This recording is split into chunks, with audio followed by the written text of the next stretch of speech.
You're not alone, you're not alone. Even when you're sinking like a stone, you're not alone. I'm standing on the corners of the road. You're not alone. I never let you go.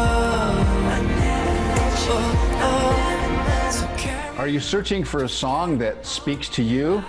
Well, that song that you just listened to, Not Alone, was penned by Jonas Myrin. And Jonas, welcome. Nice to have you with us.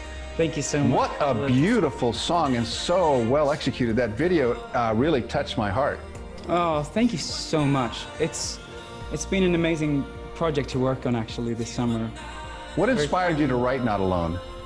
I actually went through a bit of a challenging time when I wrote it, and I just decided to put it into words and write the song that I needed myself. And isn't it crazy in life how sometimes we are the step ahead and we write something or we say something that is actually for such a time as this. And when the pandemic happened and it's happening, you know, I just felt this is the song that I want to give to the world. You know, you have been an amazing songwriter. You've written some great tunes and collaborated with some of the best in the world. And one of the things I noticed about Not Alone is that it doesn't follow a predictable pattern. And I love when songwriters don't follow a predictable pattern. I mean, I love Nashville, I love what they do in country music, but it's very predictable and very sameness. There's a sameness quality to it. Tell me how you try to work in a way that, because it seems to me that you've made a conscious effort to really poetry with music sort of thing. Absolutely. Obviously, you know music, Carlos, because that's very true. Like someone said, your music is like poetic pop. Yeah. And I feel like that is kind of who I just want to write songs that feel honest and that feel from the heart, but maybe packaging it in a new way where it's not the formulaic kind of way where you kind of, it resonates with you, but then it kind of takes a turn, and it takes, you know, so that was definitely my goal with Not Alone. Now, did you spend most of your life in Sweden and grow up there? And tell me a little bit about your early life and what got you to where you are today. So I grew up in Sweden, and my parents actually, my dad was a photojournalist, and my mom doing a ton of different things. So we grew up in Sweden, but they did also a lot of mission work. So we traveled everywhere from like Russia to moved to South Africa when I was 4, actually. Wow. So we were in Africa for a little bit, and then we came back to Sweden. We went to Iceland a lot. So my kind of upbringing was very international. Moved to London when I was 17. So I think that has really kind of changed me and molded me as a person as well, like having this kind of global view of life. Did that influence you musically as well? You know, I think it did, actually. I think having a lot of these different cultures, surrounded by it, I wasn't even aware. I thought that was just normal, right? Like it's early morning and someone is playing like Ethiopian music in the kitchen, you know, or like late night someone playing something in like Hindu, you know, some Indian kind of, and I was like, oh yeah, this is like what we do. We all dance in the kitchen together with all these people we would have at the house. But so I think that probably must have like made a deep impression on me, because I'm looking at my job right now and I'm traveling the world doing music, you know? Yeah. So you've had some interactions. I mentioned some of the people that you work with, like Barbra Streisand, and you sing with Natasha Bedingfield, which, by the way, is a great video. And you've worked with one of the best of all producers, David Foster, who can be very picky and very particular. If you watched his special, you know this, because he is very precise about what he wants to do. But his Canadian influence with your kind of global influence, I would think that would be a really interesting mix. It really was. I mean, to be honest, working with David was, I mean, to me, he's one of the true great also artists. Like, he's not just a producer. The way David works, he thinks like an artist. He is an artist.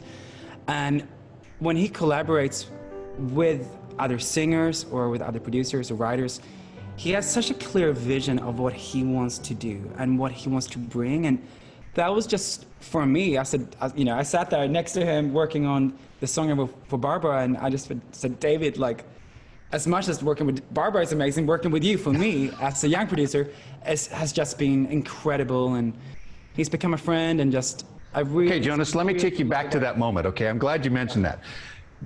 You have your piano in front of you. So you started writing this piece. Tell me what it sounded like when you were tinkering with it. Just play us a little bit about that. Oh, yeah, I'm actually sitting here, on my piano, so we can actually do this.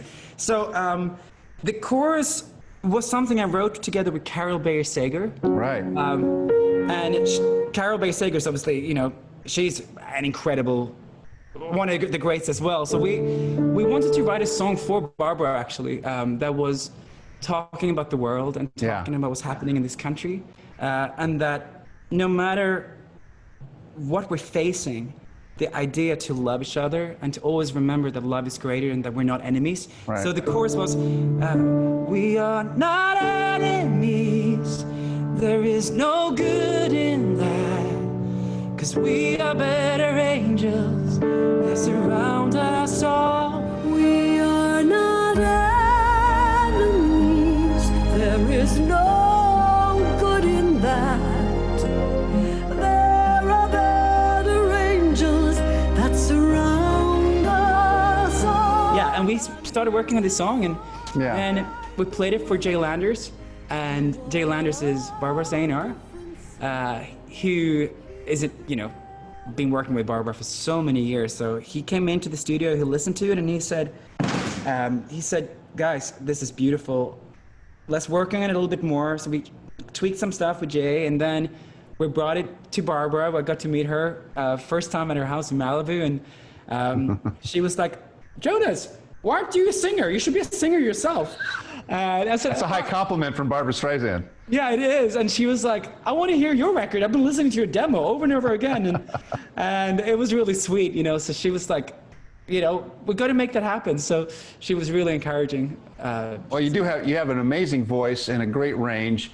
And it's interesting to me when you're tinkering on the piano, trying to create a piece, it does have to suit who's singing it. And sometimes you have to adjust it so that it fits, right? That's right. It really is quite a challenge, because this is what I love about songwriting. Songwriting to me is a language. It's a universal language. It doesn't matter your age. It doesn't matter where you come from. It doesn't matter it just unites us. And you come in with an artist. It doesn't matter if it's, I just worked with Andrea Bocelli. That is also to me, one of the greatest singers in the world. Because Andrea has a gift to be able to transform a lyric in a song and just make it his own. And you hear back him singing the song you wrote, and you go, did I even write that? I'm like, I don't think I wrote that, because it's way better now than what it was before. Wow. So I feel. Well, listen, as we say goodbye, would you just play just a short piece, a really short piece of "Not Alone" for us as we say goodbye here to our conversation? Thanks for Jonas having me on. Myrin. So great to be with you guys. Great to be with you as well.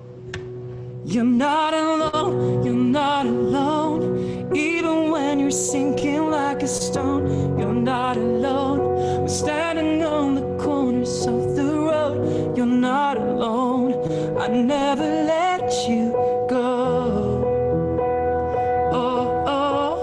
So carry on, just carry on. I will trade your shadows for the sun. Just carry on. It doesn't matter what it takes. I never let you go.